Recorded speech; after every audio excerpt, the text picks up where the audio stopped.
হেরার আলো বাংলাদেশ, বিশুদ্ধ ধর্ম প্রচারে অপ্রতিরোধ্য।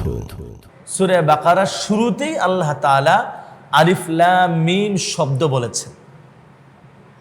আলিফ লাম মিম এর অর্থ কি? এটা কোত্থেকে আসলো? স্বাভাবিকভাবে আলিফ লাম মিম এটা আরবি ভাষার সাধারণ যে ব্যবহারিক শব্দ, এটা কিন্তু এমন শব্দ না, বরং এটা একটা ব্যতিক্রম ধর্মী শব্দ আল্লাহ এখানে বলেছেন আলিফ লাম মিমকে। এটাকে উলামায়ে উম্মত মুফাসসিরিনে কেরাম বলেছেন আল হুরুফুল মুকাত্তাআত, অর্থাৎ বিচ্ছিন্ন কিছু অক্ষর, আলিফ লাম মিম। এবং এই শব্দ আল্লাহ তাআলা কোরআনে কারীমের মধ্যে 14টি ব্যবহার করেছেন, 29টি সূরার শুরুতে এনেছেন। এমন শব্দ আরো আছে, আলিফ লাম মিম, আলিফ লাম মিম সদ, আলিফ লাম মিম রা, হা মিম, তাহা, ইয়াসিন, কফ, নুন, নানা শব্দ, 14টি শব্দ আল্লাহ তাআলা কোরআনে কারীমের 29টি সূরার শুরুতে এনেছে। এখন এই আলিফ লাম মিমের অর্থ কি? মুফাসসির উলামায়ে কেরামের বক্তব্য হচ্ছে আলিফ লাম মিমের অর্থ কেউ জানেন না আল্লাহ ছাড়া। আল্লাহ ছাড়া আলিফ লাম মিমের অর্থ কেউ জানেন না, আল্লাহই জানেন, জানা সম্ভব না। কারণ আলাদা করে এর অর্থ নির্ণয় করা সম্ভব না। এটা স্বাভাবিক শব্দ না, সাধারণ শব্দ না, ব্যবহারিক শব্দ না। এবং ইমাম কুরতুবী আলাইহির রহমা এবং হাফেজ ইবনে কাসির আলাইহির রহমা, তাফসির ইবনে কাসিরের মধ্যে ইমাম কুরতুবী আলাইহির রহমা তার যে তাফসিরের কিতাব আছে তাফসির কুরতুবী, তারা সেখানে বর্ণনা করেছেন খোলাফায়ে রাশিদিন, 4 খলিফা সহ হযরত আব্দুল্লাহ ইবনে মাসউদ রাদিয়াল্লাহু তাআলা আনহু সহ সাহাবায়ে কেরামের বড় বড় সাহাবীগণ, যারা বড় বড় মুফাসসির ছিলেন, মুহাদ্দিস ছিলেন, ফকিহ ছিলেন, সাহাবায়ে কেরামের মধ্যে যারা বড় বড় মুহাদ্দিস ফকিহ ছিলেন, তাদের বক্তব্য হচ্ছে এই আলিফ লাম মিম সহ অন্যান্য যত হরুফে মুকাত্তাআত আছে এগুলোর অর্থ কেউ জানে না আল্লাহ ছাড়া। এজন্য আমাদের এই জায়গায় ঈমানটাও আমি মনে করি মজবুত, যে অর্থ আমি জানি না ঠিক আছে, কিন্তু এইটুকুন বিশ্বাস আমার আছে। এটা কার কালাম? আল্লাহর কালাম। বিশ্বাস আছে না ভাই? এটা আল্লাহর কালাম বলে আমাদের বিশ্বাস আছে। তাহলে দেখেন আমার আপনার ঈমানটা এখানে মজবুত, যে অর্থ বুঝি না তাতে কি আসে যায়, আমরা মনে করি এটা কার কালাম? আল্লাহর কালাম। এই জায়গায় আপনার ঈমানও মজবুত। অর্থ বোঝা ছাড়া আমরা সবকিছু ন্যস্ত করছি আল্লাহর উপর। অতএব আল্লাহ যা বলছেন সত্য বলছেন এবং কথা এটা আল্লাহর। এখানে মুফাসসিরিনে কেরামের বক্তব্য এইটাই, যে এটার অর্থ জানা জরুরি না, এটার অর্থ আমার আপনার হেদায়েত করা, আমাকে আপনাকে রাহনুমাই করা, আমাকে আপনাকে কোনো বিধিবিধানের পরিচয় করিয়ে দেওয়ার সাথে এটার কোনো সম্পর্ক নাই। যার কারণে এটা জানা জরুরিও না, জানেনও না কেউ।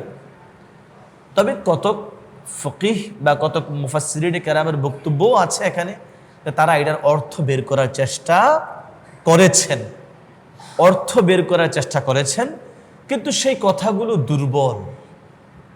যালিকাল কিতাবু লা রাইবা ফীহি হুদাল লিল মুত্তাকিন, যালিকাল কিতাব, এই কিতাব, সহজভাবে আপনিও বুঝেন আমিও বুঝি, এই কিতাব বলতে কোরআনকে উদ্দেশ্য করা হয়েছে। এই কিতাব বলতে কোরআনকে উদ্দেশ্য করা হয়েছে, অন্য কোনো কিতাব না। কিন্তু এই কিতাব বলতে কি কোরআনকে উদ্দেশ্য করা হয়েছে।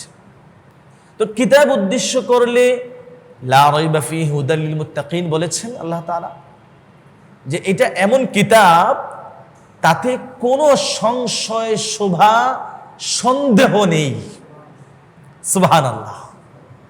মানে আল্লাহ তাআলা আমাকে আপনাকে প্রথমেই তো একটা চ্যালেঞ্জের শব্দ বলেছেন আলিফ লাম মিম। দেখেন এটা একটা চ্যালেঞ্জ, কিন্তু ওই যে বললাম যে আরবরা যেই ভাষায় কথা বলে কোরআন সেই ভাষায়, এবং আরবরা যেসব শব্দ ব্যবহার করে কথা বলে, কোরআনও সেই সব শব্দ ব্যবহার করেই মানে এই কোরআনকে আল্লাহ তাআলা বলেছেন। কিন্তু আল্লাহ কিছু তেলেসমাতি, কিছু বিশেষত্ব এনেছেন এমন যে এটা এমন শব্দ আরবরা কল্পনাই করতে পারে না এটা আবার কোন শব্দ। এখানে একটা প্রাথমিক চ্যালেঞ্জ হয়ে গেছে। কিন্তু পরে আবার বলেছেন লা রাইবা ফি, এই কিতাবে কোনো সন্দেহ নেই। দেখেন, মানব রচিত কোনো গ্রন্থ পৃথিবীতে নাই, মানব রচিত কোনো গ্রন্থ পৃথিবীতে নাই যেই গ্রন্থ কেউ রচনা করার পর চ্যালেঞ্জ করতে পেরেছে।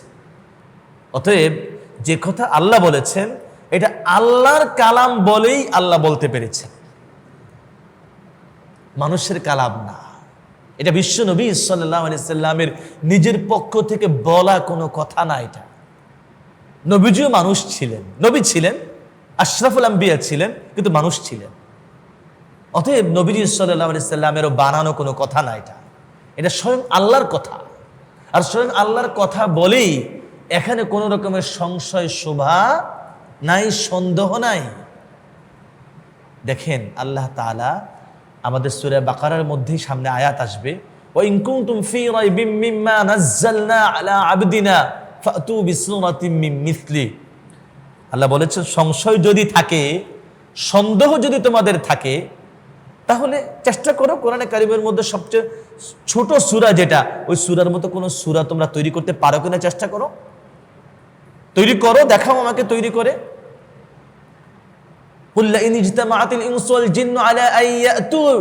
এখানে আল্লাহ তাআলা অনেক আয়াত আছে কোরআনে কারিমে, সব বলতে পারবো না, সংক্ষেপ করতে হবে। যে আল্লাহ তাআলা অনেক আয়াতে চ্যালেঞ্জ করেছেন, সবাই মিলে চেষ্টা করো। এমনকি পৃথিবীর সব মানুষ, এমনকি তোমাদের সাথে সহকারী হিসেবে জিন জাতিকেও নিয়ে নাও, সবাই মিলেও যদি চেষ্টা করো তো কোরআনে কারিমের মতো বিকল্প কোনো গ্রন্থ, কোরআনে কারিমের মতো বিকল্প 10টি আয়াত, কিংবা কোরআনে কারিমের মতো সবচেয়ে ছোট কোনো সূরাও তোমরা সবাই মিলে, সব মানুষ মিলে, এমনকি জিন জাতিকে পর্যন্ত সহযোগিতায় নিয়েও তোমরা এমন কোনো ছোট্ট সূরা তৈরি করতে পারবে না, রচনা করতে পারবে না। এটা আল্লাহ চ্যালেঞ্জ করেছেন। সুবহানাল্লাহ। দেখেন, এখন তো আমাদের প্রশ্ন হবে যে সন্দেহ নাই তো বলা হলো, আল্লাহ তো বলেছেন, কিন্তু আসলে কি পৃথিবীতে এমন মানুষ নাই যারা কোরআনের ব্যাপারে সন্দেহ করে? আছে তো, মানে আছে, মানুষ আছে, ইমানদাররা সন্দেহ করে না, কিন্তু সন্দেহ করার মতো লোক তো আছে। আল্লাহ তাআলা তো ঘোষণা দিলেন সন্দেহ নাই, তাহলে এর অর্থ কি? অথচ সন্দেহ করার লোক আছে, সন্দেহ করার লোক আছে, কিন্তু আল্লাহ ঘোষণা করছেন সন্দেহ নাই। তার মানে কি? তার মানে হচ্ছে আসলে যদি কারো সুস্থ বিবেক থাকে, চিন্তা করার মতো শক্তি থাকে, যদি থাকে কারো, সে গবেষণা করে এখানে বুঝবে, দেখবে আসলে এখানে কোনো সন্দেহ নাই। সন্দেহকারী পৃথিবীতে থাকবে না, আল্লাহ এটা বলেন নাই, বরং কারো সুস্থ চিন্তা থাকলে, গবেষণা করার মতো যোগ্যতা থাকলে সে গবেষণা করে দেখবে যে এখানে কোনো সন্দেহ নাই। এই জন্যই তো অনেক খ্রিস্টান গবেষক, নানা বিধর্মী গবেষক কোরআন নিয়ে গবেষণা করতে গিয়ে কোরআনের সামনে সারেন্ডার করে, আত্মসমর্পণ করে ঈমান এনে মুসলমান হয়ে গেছে। সুবহানাল্লাহ। আছে না এমন? আছে। সন্দেহ নাই, আল্লাহ যে বলেছেন নাই, এটা ওই অর্থে নাই যে সন্দেহ দূর করার মতো সব মাধ্যম তোমাদের সামনে আছে। আমার চ্যালেঞ্জ গ্রহণ করো, আসো এবং এসে গবেষণা করো, দেখবে যে কোনো সন্দেহ নাই। এখন তোমার আগেই যদি মস্তিষ্ক বিকৃত হয়ে গিয়ে থাকে, আগেই যদি মাথা নষ্ট হয়ে গিয়ে থাকে নেতানিয়াহুর মতো আর ডোনাল্ড ট্রাম্পের মতো, তাহলে তো তোমার গবেষণা কোনো কাজে আসবে না, মাথাও তো আগেই তুমি। এই হলো লা রাইবা ফীহির অর্থ। আরেকটা বিষয় হলো, দেখেন কোরআন আল্লাহ তাআলা এমন এক সময় নাজিল করেছেন যে সময়ে আরবি সাহিত্যের চর্চা সর্বোচ্চ চূড়ায় ছিল। অন্যভাবে বললে বলা হবে, আরবি সাহিত্য সাহিত্য চর্চার যৌবনকাল ছিল। আল্লাহ তাআলা কোরআন যেই সময়ে নাজিল করেছেন, আরবি সাহিত্য চর্চার যৌবনকাল ছিল। আরবরা সাহিত্য চর্চার সর্বোচ্চ পর্যায়ে তাদের আসন অবস্থান ছিল। বড় বড় সাহিত্যিক, কবি, গদ্য রচনাকারী, অনেক বড় বড় উচ্চমানের সাহিত্যিক তারা ছিল। তো সেই সময় আল্লাহ বলেছেন লা রাইবা ফীহি, তাদের জন্য চ্যালেঞ্জ করেছেন। তো এই চ্যালেঞ্জ আরবরা গ্রহণ করতে পারে নাই, ব্যর্থ হয়েছে। এর দ্বারা প্রমাণিত হয়েছে যে এই কোরআন আল্লাহর এবং এই কোরআন এর মাঝে কোনো সংশয় সন্দেহ নেই। হুদাল্লিল মুত্তাকিন, আমি সংক্ষেপ করে চলে যাচ্ছি, কিন্তু হুদাল্লিল মুত্তাকিন, এই কোরআন মুত্তাকি লোকদের জন্য হাদি মানে হেদায়েতকারী। মুত্তাকি লোকদেরকে এই কোরআন রাহবারি করবে, সরল পথ দেখাবে, সরল পথে তাদেরকে উঠিয়ে দিবে। এই কোরআন হুদাল্লিল মুত্তাকিন, মুত্তাকি লোকদের জন্য হাদি। এই কোরআন হেদায়েত করবে মুত্তাকি লোকদেরকে। এখানে আমি সংক্ষেপে দুটা কথা বলি। প্রথমত, যদি আমরা দেখি, আল্লাহ কোরআন তো নাজিল করেছেন মানুষের হেদায়েতের জন্য। অন্য আয়াতে আল্লাহ বলেছেন হুদাল্লিন নাস, মানুষের জন্য কোরআনে কারীম হেদায়েতকারী। তো কোরআন তো সবার জন্য, অন্য মানুষের জন্য, মানে ঈমানদারদের জন্য কোরআন, বেঈমানদের জন্য কোরআন। যদি তাদের সুস্থ বিবেক, আকলে সালিম, সুস্থ বিবেক যদি তাদের থাকে, তাহলে তাদের জন্য কোরআন। কারণ তারা কোরআনে গবেষণা করুক সুস্থ বিবেক নিয়ে, তাহলে তারাও কোরআনের সত্যতা তাদের সামনে স্পষ্ট হয়ে যাবে। তো তাদের জন্য তো কোরআন হুদাল্লিন নাস বলেছেন আল্লাহ অন্য আয়াতে, মানে মানুষের জন্য কোরআন হাদি, এই শব্দ বলেছেন আল্লাহ। তো এখানে কেন আল্লাহ হুদাল্লিল মুত্তাকিন বলেছেন, মুত্তাকি লোকদের জন্য হাদি বলেছেন? আসলে মুত্তাকি লোকদের জন্য কোরআনে কারীমকে হাদি বলেছেন তো এই জন্য যে আসলে প্রকৃতপক্ষে কোরআন দ্বারা উপকৃত হন মুত্তাকি লোকেরা, যাদের আকলে সালিম আছে, যাদের ইমানদারি আছে, যাদের আল্লাহর প্রতি পূর্ণ আস্থা এবং বিশ্বাস আছে, ইমানের মতো বড় দৌলত যার আছে, সেই লোকগুলোই মূলত কোরআন দ্বারা উপকৃত হয়। যে কেউ তো কোরআন দ্বারা উপকৃত হয় না। পৃথিবীতে আল্লাহ তাআলা কোটি কোটি, হাজার হাজার কোটি মানুষ সৃষ্টি করেছেন, এখনো মানে হাজার হাজার কোটি মানুষ পৃথিবীতে আছে, কিন্তু ইমানদার কয়জন আছে? এবং এই ইমানদাররাই মূলত কোরআন দ্বারা উপকৃত হয়, ইমানদার তার উপকৃত হয় না। ওই অর্থে আল্লাহ বলেছেন যে কোরআনে কারীম ইমানদারদের জন্য, অর্থাৎ মুত্তাকি লোকদের জন্য কোরআনে কারীম হাদি, অর্থাৎ হেদায়েতকারী। কোরআনে কারীম মানুষকে রাহবারি করবে, সৎ পথের রাহনুমাই করবে কোরআনে কারীম। এইভাবে আল্লাহ তাআলা মুত্তাকি লোকদের জন্য হাদি শব্দ বলেছেন, যদিও কোরআন আমভাবে সবার জন্যই হাদি। আকলে সালিম থাকলে কাফির মুশরিকদের জন্য কোরআনে কারীম হাদি, বেঈমানদের জন্য এক কথায় কোরআনে কারীম হাদি, কিন্তু বিশেষভাবে মুত্তাকি লোকদের জন্য হাদি, রাহবারি করে মুত্তাকি লোকদেরকে পথ দেখায়। এখানে আমি একটু কথা না বললেই নয়, মুত্তাকি কারা? মুত্তাকি কারা? বাহ্যিকভাবে আমি আপনি জানি মুত্তাকি তারা যারা আল্লাহ রাব্বুল আলামিনের সব আদেশকে মেনে চলেন এবং সব নিষেধাজ্ঞাকে বর্জন করে চলেন। সব আদেশকে মেনে চলেন এবং সব নিষেধাজ্ঞাকে বর্জন করে চলেন, তারা মুত্তাকি। এবং সাধারণ পরিভাষায় আমাদের এই সমাজের ওরফের যে পরিভাষা আছে, সেই পরিভাষায় মুত্তাকি তারাই যারা সব রকমের গুনাহ বর্জন করতে পারেন এবং যারা আল্লাহ তাআলার সব নির্দেশকে পালন করে চলতে পারেন, তারা মুত্তাকি। আবার এখানে মুত্তাকি বলে আরেকটা স্তরও আছে, যারা আসলে শুধুমাত্র যে গুনাহ বর্জন করে চলেন বা শুধুমাত্র যে আপনার আল্লাহর নির্দেশগুলো পালন করে চলেন এমনটি না, বরং তারা এমন সব কাজ থেকেও দূরে থাকেন যেই কাজগুলো মানুষকে আল্লাহ বিমুখ করে দেয়। অর্থাৎ সাধারণভাবে কাজটা গুনাহের না, দুনিয়া উপার্জন করা বা দুনিয়ামুখী হওয়া সেটা তো গুনাহ না ভাই। আমি আপনি তো দুনিয়া উপার্জনের পথে চলিত, কর্ম করি, কেউ ব্যবসা করি, কেউ চাকরি করি, কাজ তো আমার আছে। বাহ্যিকভাবে এই কাজগুলো মানুষকে দুনিয়া বিমুখ করে দেয় বাহ্যিকভাবে।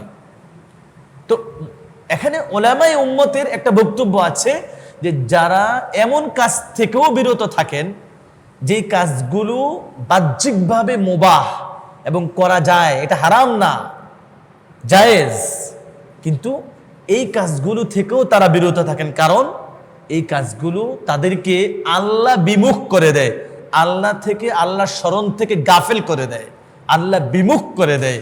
এই জন্য তারা ওই কাজগুলো থেকেও দূরে থাকেন। অর্থাৎ মানে বর্জনীয় কাজগুলো থেকে তো দূরে থাকবেনই, ওটা তো বর্জন না করলে গুনাহ হবে ভাই। বরং মুবাহ কাজ যেগুলো জায়েজ আছে করা, সেগুলো যদি আল্লাহ বিমুখ করে দেয় সেটা থেকেও তারা দূরে থাকেন। এটাও মুত্তাকি লোকদের একটা উচ্চ পর্যায়ের স্তরের মানে লোক তারা হিসাবে তাদেরকে মুত্তাকি বলা হয়েছে। আবার একদম কোন রকম ইমান আছে, কোন রকম ইমান আছে, ইমানদার ইমান আছে, ইমানের দৌলত আছে। তো ইমানের দৌলত থাকলে তো রাসূল আকরাম সাল্লাল্লাহু আলাইহি ওয়াসাল্লামের হাদিস আছে যে এই লোক জাহান্নাম থেকে এক সময় ইমানের বদৌলতে মুক্তি পেয়ে জান্নাতে যাবে, বাকি জাহান্নামের শাস্তি তাকে ভোগ করতে হবে। এখন তার তো ইমান আছে ভাই। মুহাদ্দিসিনে কেরাম, মুফাসসিরিনে কেরাম বলেছেন যে এই ব্যক্তিও এক রকমের মুত্তাকি, ওই যে দূরে দূরে ইমানের মুত্তাকি, এক রকমের মুত্তাকি, কারণ সে তো অন্তত বেঈমানের অবস্থা থেকে ইমানের উপর আছে।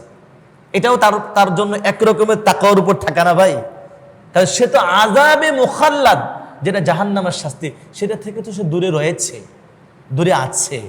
অতএব সেই অর্থে সেও এক রকমের মুত্তাকি। তাহলে দেখেন মুত্তাকির তিনটা স্তর হয়ে গেল। একটা হলো কোন রকম ইমান আছে, আর আরেকটা হলো বললাম যে আমাদের সমাজে প্রথাগতভাবে যাদেরকে আমরা মুত্তাকি বলে চিনি, অর্থাৎ আমলে সালেহ করে যাওয়া এবং গুনাহগুলো থেকে বেঁচে থাকা। আর আরেকটা হলো এমন কাজ থেকেও বেঁচে থাকা যেই কাজগুলো মানুষকে গাফিল করে দেয় আল্লাহ থেকে বিমুখ করে দেয়, সেই কাজগুলো থেকেও বেঁচে থাকা। তার মানে তিনটে স্তর মুত্তাকি লোকদের জন্য। কোরআনে কারীম প্রত্যেক স্তরের লোকের জন্য হাদি, হেদায়েতকারী। কারণ যে মাত্র কোন রকম দূর দূর ইমান নিয়ে বেঁচে আছে তার জন্য কোরআনে কারীম হাদি। তো এটা তো ভালো, তার তো অনেক পথ রয়ে গেছে, কণ্ঠকাকীর্ণ পথ অনেক আছে, সেগুলো চলে চলে চলে চলে ধীরে ধীরে তাকে জান্নাতের পথে উঠতে হবে, তো সিরাতে মুস্তাকিম উঠতে হবে তো তার, সেই অর্থে তার জন্য কোরআনে কারীম হাদি। আবার যিনি আপনার এখন দ্বিতীয় স্তরে আছেন, গুনাহ বর্জন করে চলছেন, আমলে সলে করছেন, তো তারও পরের স্তরে যাওয়ার ব্যাপার আছে, তো সেক্ষেত্রে কোরআনে কারীম তার জন্য হাদি। আবার যিনি একেবারে ওই সমস্ত কাজ থেকেও বিরত থেকে মুত্তাকি হয়েছেন, যে কাজগুলো তাকে আল্লাহ বিমুখ করে দেয়, আল্লাহ থেকে গাফিল করে দেয়, সেগুলো থেকেও তিনি বিরত থাকেন, তো তার জন্য কোরআনে কারীম হাদি। কারণ তাকে তার পরের স্তরে আরো পরের ধাপে যাওয়ার জন্য কোরআনে কারীম সহায়ক। এই অর্থে কোরআনে কারীম মুত্তাকি লোকদের জন্য, মুত্তাকি সব স্তরের মুত্তাকির জন্য কোরআনে কারীম হাদি।